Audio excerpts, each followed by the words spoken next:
Өмір қандай тамаша, бірақ оны сүру сондай қиын.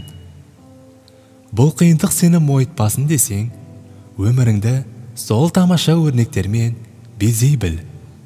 Бұл сенің өмірдегі жетістігің болсын. Өмір 3 күннен тұрады дейді аталарымыз. Кеше, бүгін және ертең. Кешегі күн өтіп кетті. Ертеңгі күн белгісіз. Олай болса, бүгінгі күннің қадірі мен құнын біл. Заманды ырқыңа көндіре алмасаң, өмір бойы заманның ырқында кетесің. Жеңілгің келмесе, өміріңді жүйеле, ғұмырыңды жоспарлы өткізгейсің.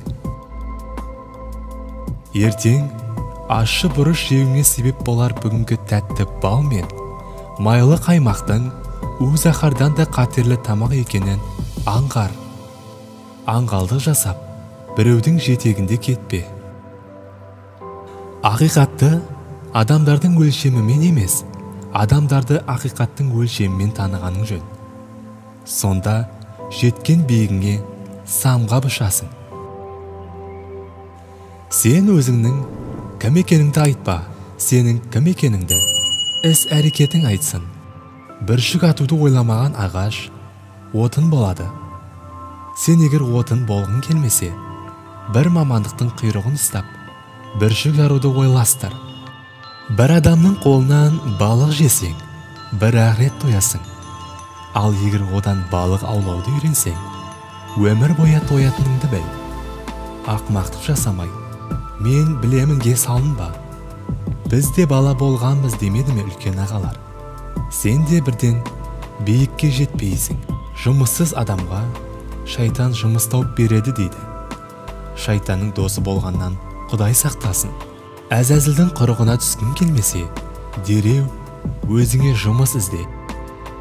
Жетістік адамнан үлкен төзімді керек етеді. Бір іс істей салып, жетістікке жете алмайсың. Қатардағы әскер, генерал болғанға дейін белгілі бір жүйедегі жолдан өтсе, чемпион болған спортшылар да осындай жүйелі жолдан жүреді. Жүйесіз еш нәрсе болмайтыны белгілі. Күн жүйесі болмаса, бұл ғаламда тіршілік болар ма еді? Қоғамда жүйе болмаса, тыныштық орнамас еді. Табиғатта жүйе болмаса, дүниенің астан кестені шығар еді. Бәрі бір жүйеге тәуелді. Олай болса, адам өмірі де неге бір жүйеге негізделмеске? Адам өз өмірін бір жүйеге келтіріп, сол бойынша ғұмыр кешсе, еріксіз үлкен жетістіктерге қол жеткізеді. Жүйелі өмір негізінен адамның ұқыптылығы мен тиянақтылығына байланысты. Істейтін ісіне, жұмысына, отыратын орнына, жататын жеріне, киінетін киіміне, жүріс-тұрысына, әдет қылығына, мінез құлығына, елмен қарым-қатынасына өте ұқыпты, тиянақты, сақ болған адам бұларды белгілі бір жүйеге келтіреді. Адам өмірі жұмыс істеу мен тынығудан тұрады. Сондықтан адамға жүйелі жұмыспен қатар жүйелі ұйқы да керек. Ұйқы адам өмірінде өте маңызды рөл атқарады. Өйткені жүйелі өмір сүру осы ұйқыға байланысты.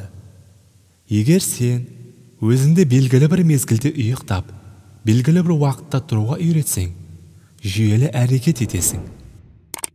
Ертемен істеген істің берекелі болатыны өз алдына, ол кезде сенің миың да сергіп тұрады.